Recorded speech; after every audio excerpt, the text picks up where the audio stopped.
ሰላም ጤና ይስጥልኝ። ወድና የተከበራችሁ የአብት ቤተሰቦች እንዴት ናችሁ? ደህና ናችሁ? ያለው እግዚአብሔር ይመስገን ደህና ነኝ። ዛሬ ምርጥና ቆንጆ የሆነ የፀጉር ክሬም ይዤላችሁ መጥቻለሁ።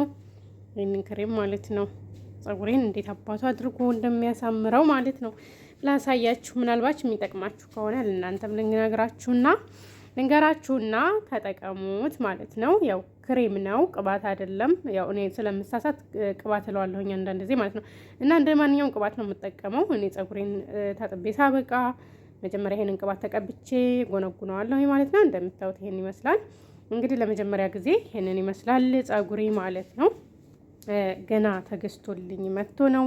የሚገርማችሁ ዋጋው ደግሞ በጣም ቀላል ነው ማለት ነው። በዛው አጋጣሚ ዋጋውንም እነግራችኋለሁኝ። ይሄ ሁለቱ ባታምኑም ሁለቱ 12 ብር ነው ማለት ነው። 12 ድርሃም ነው ማለት ነው ሁለቱ ባንድ ላይ